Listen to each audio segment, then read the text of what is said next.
Good afternoon, y'all. You're listening to Bedtime Reddit, Fredtime Bennett. And tonight, we're reading r/Petty Revenge, where the revenge is small, but oh so gratifying. Our first post comes from Raw Chernobyl. You like the laundry soap I buy? Great! How about some fun soap just for you? I used to live on the 3rd floor of an apartment that had its laundry in the basement, which means 4 flights of stairs for me. No elevator, and I had a newborn, so I was washing quite a bit. So we have these cubbies in the laundry room for our soap and stuff. I've lived there a year and never had an issue with leaving my soap down there. Apparently, some new people moved in and were using my soap. When I realized it, I left a note saying that they should stop. Nothing. They kept using.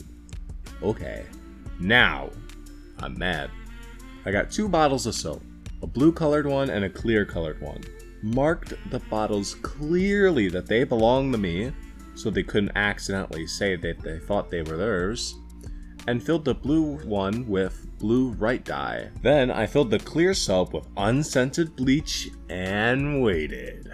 It didn't take long. The next morning I hear screaming coming down from the laundry room. 4 floors up I heard it. I waited a while and then ventured downstairs. In the laundry room, I found a bunch of wet clothes in the garbage that were bleach stained. 4 days later, I saw a young man get into a car with a blue stained t-shirt. Don't touch my effing stuff. Next post comes from the Cookie Monster. A bad server demands a better tip. A couple months back, my boyfriend and I went out for drinks one night at this cool little speakeasy in Montreal. It's actually quite an interesting place. You come in through a nondescript entrance and the place really has a nice vibe going on once you get inside. No, this is one of those bars where the server comes to your table and serves the drinks, rather than one where you order at the bar and take the drinks back yourself. We were seated at our table by the server. We ordered a couple cocktails, and then a couple more, and a couple more after that. Each time we had to order, my boyfriend or I would have to go fetch the server so he would come and take our order, or go up to the bar, order, and bring the drinks back ourselves.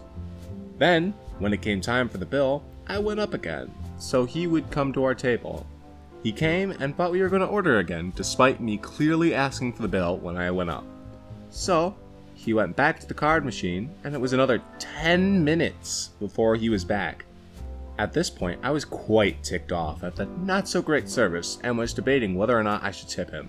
The screen had an option for 10, 15, 20, or other. I decided I was just going to leave it 10% as I wanted to avoid an argument with the server. Montreal service employees are notorious when it comes to the expectation of tips. Now, he prints out the receipt and takes a good look at it and sees that I left 10%. He asked if we had a nice evening, to which my boyfriend responded that we did. We both thought it was just a standard question servers ask, so we didn't bother telling him about the poor service received, especially because it wouldn't really make a difference at this point. The guy says, "Oh, well, if you had such a nice time, you should leave at least a 15% tip, because, in Canada, it's customary to leave a minimum 15% when the service is good." I'm guessing the reason he felt the need to outline that's how it is in Canada is because I'm a brown guy. Now, here comes the petty part. I responded, "Oh, I didn't know. Why don't you just cancel this bill and redo it so I can tip you properly?" He said, "Sure thing. Just give me a second because the manager has to approve bill cancellations." Again, we waited a good 10 minutes for him to come back with the new bill. I was happy to wait though, because once he came back, I put in the PIN and then selected the other option for the tip and left him 0%.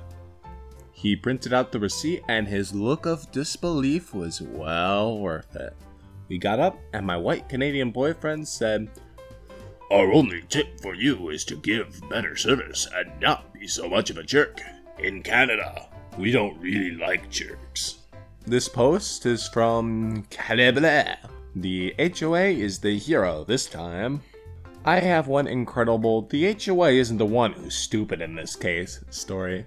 My dad is an African American, and he went on a walk around the community park at about 3 in the afternoon. He was wearing jeans and a polo. Someone who had recently moved in, maybe only 2 weeks, sent an email to the president of the HOA because they were unable to attend the meeting. They said they had a photo of a suspicious person who had been obviously casing people's houses to rob them, and included photos of my dad. The president of the HOA emailed back that they were very concerned after seeing the photos and would stop by her house to discuss the issue in person. They scheduled a time to talk and come up with safety strategies. My dad is the president of the HOA. He said the look on her face when he opened the door was priceless. He then proceeded to discuss the issue with her like she hadn't emailed him a picture of him, asking her, "Now, why did you feel you were concerned for your safety? And what about him made you think this man was a threat?" She didn't send any more complaints. The next post is from Shalika. They sent the new neighbors to the police station for a few hours. We live in an apartment block, and occasionally we have new people move in and out. Yesterday, we encountered a new resident, a short, red-haired lady who, through dwarfism and food, manages to be about as wide as she is tall. My boyfriend greeted her with a simple, "Hello." He also tried to say, "Welcome," but he was cut off with, "Shut up, I don't know you!" Okay then, not the sociable type, neither are we. Let's not get friendly then. Today, when we were returning from grocery shopping, we found her trying to pick her lock with what looks like a piece of paperclip, because, that's going to work.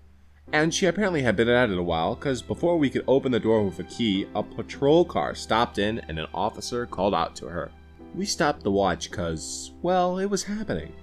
The officer asked her why she was breaking in, to which she responded that she lived here. She turned to us and said that, "They know me!" My boyfriend smiled and said, "I don't know you." We entered the building after the officer asked us to confirm, and the boyfriend repeated, "We don't know her." I can't wait to have more contact with her. Our last post comes from Not Another Donut. Take my parking spot that I just dug out? Fine, I'll bury your car. This happened a couple years ago. It had snowed a bunch, so I went out to clear a spot for my boyfriend at the time for when he got home from work, a police officer. I spent a while digging it out, and as I was finishing up, some girl drove up and parked in it while I was still shoveling it. I told her that I just dug it out intending to use it and asked her to move, and she didn't. She then got out of her car and walked away. Turns out she lived 2 buildings down, so she normally wouldn't park there anyways. Our complex had a mini snowplow, and the dude was plowing in the area and saw all this go down.